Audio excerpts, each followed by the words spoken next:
Hello friends, तुम्हा सर्वांचं आपल्या यूट्यूब चॅनलमध्ये स्वागत आहे। तर आज आपण गणपती बाप्पासाठी खास त्यांच्या आवडीचे उकडीचे मोदक करणार आहे। तर तांदळाचे आपण मोदक करणार आहे। तर यामध्ये मोदक करण्यासाठी मी कोणता तांदूळ वापरलेला आहे हे देखील सांगितलेलं आहे। तर मोदक जो आहे तो बराच वेळ मऊ लुसलुशीत असा राहतो। तुम्ही बघू शकता एकदम मस्त असा हा मोदक तयार होतो। अगदी सोप्या पद्धतीने तुम्हाला ही रेसिपी शेअर केलेली आहे। तुम्ही जर चॅनलवरती नवीन असाल तर चॅनलला नक्की सबस्क्राइब करा। मस्त असा गरमागरम मोदक आणि त्यावरती तुपाची धार सोडून खायचं एकदम मस्त आणि टेस्टी लागतात। तर चला मग वेळ न घालवता आपण रेसिपीला सुरुवात करूया। तर सगळ्यात अगोदर आपण मोदकाचं सारण करणार आहे। त्यासाठी मी एका पॅनमध्ये एक लहान चमचाभर खसखस घेतलेली आहे।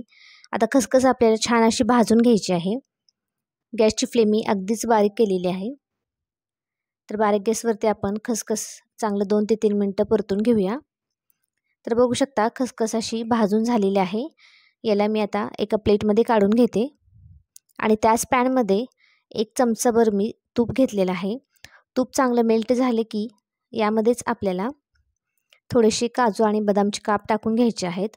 ऑप्शनल आहे, तुम्ही नाही टाकले तरी चालेल, परंतु टाकल्यानंतर यामध्ये मोदक खाताना छान लागतात काजू बदाम। तर गॅसची फ्लेम आपल्याला अगदी बारीक ठेवायची आहे आणि बारीक गॅसवरती छान असे हलकेसे लालसर होईपर्यंत आपल्याला काजू बदाम चांगले तुपावरती परतून घ्यायचे आहेत। तर बघू शकता छान असा कलर आलेला आहे।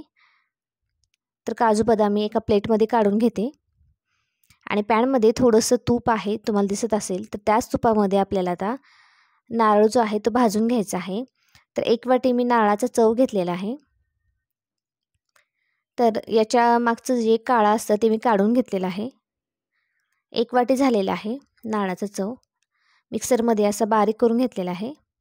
आता तुपावरती आपल्याला छान असं परतून घ्यायचं आहे। नारळ जो आहे तो असा ओला नारळ जो आहे तुपावरती परतून घेतल्यामुळे आतलं मोदकाचं जे सारण आहे ते खायला एकदम चविष्ट लागतं।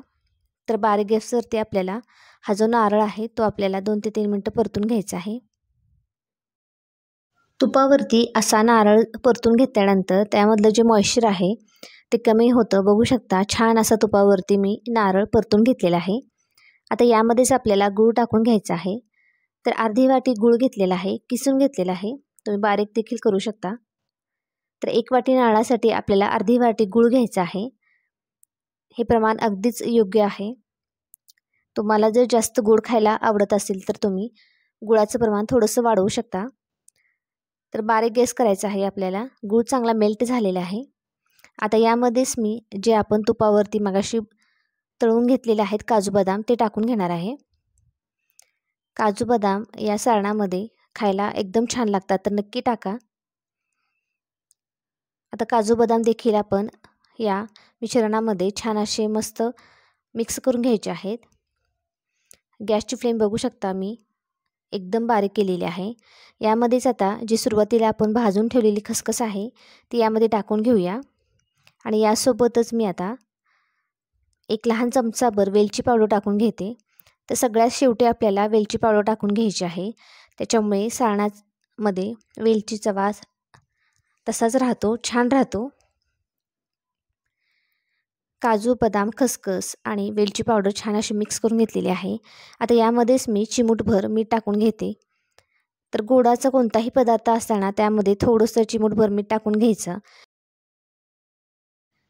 थोडंसं यामध्ये मीठ टाकल्यामुळे काय होतं, जो पदार्थ आहे त्याची चव आणखीनच वाढते। तर मीठ देखील टाकल्यानंतर मी छान असं मिक्स करून घेतलेलं आहे। गॅसची फ्लेम अगदी बारीक करायची आहे आपल्याला। तर छान असं आहे मोदकाचं सारण परतून झालेलं आहे। जास्त ओलसर नाही किंवा जास्त कोरडंही नाही, छान असं परतून घेतलेलं आहे। याला मी एका प्लेटमध्ये काढून घेते। आता आपल्याला मोदकाची उकड काढायची आहे। त्यासाठी मी एका पॅनमध्ये पाऊण वाटी पाणी घेतलेलं आहे आणि त्याच वाटीने आपल्याला पाव वाटी दूध घ्यायचं आहे। तर दूध जास्त न घेता पाव वाटीच घ्यायचं आहे। यामध्येच मी आता 1 चमचाभर साजूक तूप टाकून घेते आणि ह्या दूध आणि पाण्याला चांगली उकळी आणायची आहे। पाण्याला उकळी येत आहे तोपर्यंत मी एका प्लेटमध्ये हे तांदळाचं पीठ घेतलेलं आहे। तर 1 वाटी मी तांदळाचं पीठ घेतलेलं आहे। यामध्येच आपल्याला चवीनुसार मीठ टाकून घ्यायचं आहे। तर पाण्यामध्ये मी मीठ नाही टाकलं तर दूध फाटू शकतं, त्यामुळे आपण पिठामध्येच मीठ टाकून छान असं पहिल्यांदाच मिक्स करून ठेवायचं आहे. तर छान असं मिक्स करून घेतलेलं आहे. पाण्याला उकळी देखील आलेली आहे.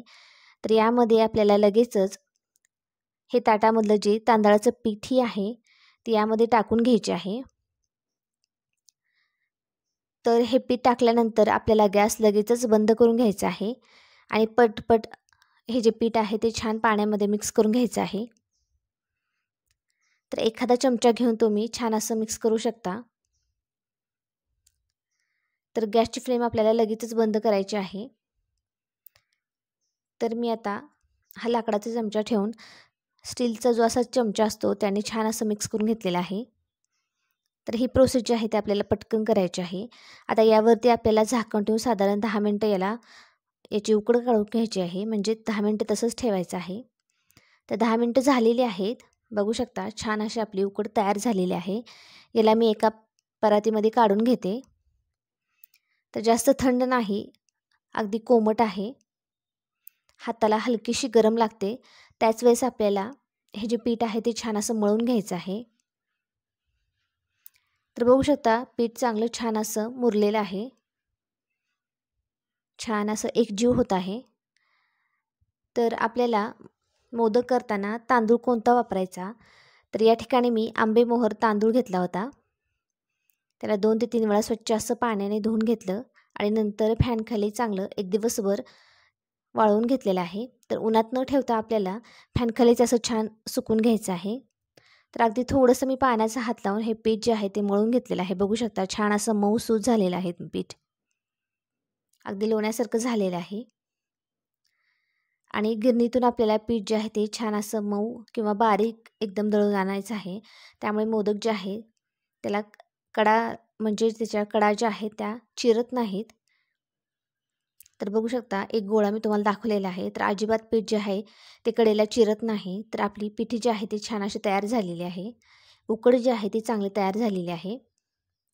तर तुम्हाला मी सुरुवातीला एक छोटासा लहान गोळा घेऊन मोदक करून दाखवते. तर सुरुवातीला आपण असं ही मोदकाची पारी लाटून घ्यायची आहे. तर मीडियम अशी साईजची मी लाटून घेतलेली आहे पारी. यामध्येच आता हे नारळाचं सारण आपल्याला टाकून घ्यायचं आहे. तरी त्या अगोदरच मी बघू शकता असं हाताने छान अशा याच्या कळ्या पाडून घेत आहे. तर अगदी सहज होतात, तुम्ही बघू शकता. उकड चांगली निघाली की मोदक देखील छान असा तयार होतो. त्याच्या कळ्या देखील छान पडतात. तर नवशिके देखील अगदी सहज शिकतील. अगदी सोप्या पद्धतीने तुम्हाला सांगितलेलं आहे. तर यामध्ये मी साधारण 1 चमचाभर सारण टाकून घेतलेलं आहे आणि हलक्या हाताने आपल्याला मोदकाचं जे तोंड आहे ते बंद करून घ्यायचं आहे. बघू शकता मस्त असा हा मोदक तयार झालेला आहे. अजिबात कुठे देखील चिरा पडलेला नाही पिठाला. एकदम मस्त असा हा तयार झाल्यानंतर मोदक यावरती मी एक केसर देखील लावलेला आहे. बघू शकता त्याने छान असा मोदक दिसतो. ऑप्शनल आहे, तुम्ही नाही लावलं तरी चालेल. तर छान असं मी केसर लावल्यानंतर बघू शकता मोदक छान दिसत आहे. तर दुसरी एक पद्धत तुम्हाला दाखवते. तर सुरुवातीला मी लाटून दाखवलेला होता. आता मी हातानेच अशी छान अशी पारी करून घेत आहे. तर हाताला अगदी थोडंसं तूप आणि पाण्याचा हात घ्यायचा आहे आणि आपल्याला अशी खोलगट अशी वाटी तयार करून घ्यायची आहे. तर व्हिडिओमध्ये दाखवल्याप्रमाणे आपण ही अशी वाटी तयार करून घ्यायची आहे. तर मला ही पद्धत का आवडते, पटकन होतात मोदक जे आहे ते. तर छान अशी वाटी तयार करून घेतलेली आहे. बघू शकता पातळ अशी पारी मी करून घेतलेली आहे. यामध्ये आपल्याला 1 चमचाभर सारण टाकून घ्यायचं आहे आणि जसं आपण नेहमी मोदक तयार करतो त्याच पद्धतीने बघा मी अशा कळ्या तयार करून घेत आहे. तर अशा या कळ्या तयार करताना मी खालपर्यंत असं दाबून घेत आहे चिमटीने. म्हणजे मोदक जो आहे त्याचा आकार एकदम सुबक असा तयार होतो. तर या पद्धतीने नक्की मोदक ट्राय करून बघा, छान तयार होतात. तर अगदी झटपटाचा हा मोदक देखील तयार झालेला आहे. तर हलक्या हाताने आपल्याला याचं तोंड बंद करून घ्यायचं आहे. म्हणजे मोदकाचा जो शेप आहे तो छान असा तसाच राहतो. जे एक्स्ट्राचं पीठ आहे ते देखील मी काढून घेतलेलं आहे वरचं. दुसरा देखील मोदक तयार झालेला आहे. यावरती मी आता थोडंसं केसर लावून घेते. तर तुम्ही कोणत्याही पद्धतीने मोदक तयार करू शकता. दोन्ही पद्धत देखील अगदी सोप्याच आहेत. किंवा काहीच जमत नसेल तर तुम्ही मोदकाचं जे मोल्ड येतं त्याने देखील मोदक तयार करू शकता. तर याच पद्धतीने मी आता सगळे मोदक तयार करून घेणार आहे. तर बघू शकता सगळे मोदक मी तयार करून घेतलेले आहेत. भरपूर असे तयार झालेले आहेत. दिसायला अगदी एकसारखे दिसतात बघू शकता. याला आता आपण उकड काढून घेऊया. तर मी अगोदरच पाणी गरम करण्यासाठी ठेवलेलं आहे. यावरती चाळणीला मी खाली तेल लावून घेतलेलं आहे. तुमच्याकडे केळीचं किंवा हळदीचं पान असेल तर ते देखील तुम्ही ठेवू शकता. तर मी चाळणीला तेल लावून घेतलेलं आहे. आता यावरती झाकण ठेवून आपल्याला 12 ते 15 मिनटं मोदक जे आहे ते चांगले वाफून घ्यायचे आहेत. तर बघू शकता छान असे 15 मिनटं झालेले आहेत आणि आपले मोदक तयार झालेले आहेत. दिसायला अगदी सुरेख मस्त असे दिसत आहेत. तर नक्की एकदा ही रेसिपी ट्राय करून बघा. मस्त असे मोदक तयार होतात. तर गणपती बाप्पांसाठी छान असे आपले तांदळाच्या पिठीचे उकडीचे मोदक तयार झालेले आहेत. तुम्हाला जर हा व्हिडिओ आवडला असेल तर व्हिडिओला नक्की लाईक करा, शेअर करा आणि चॅनलला सबस्क्राईब करायला विसरू नका. तर भेटूया आपण पुढच्या व्हिडिओमध्ये. तोपर्यंत बाय.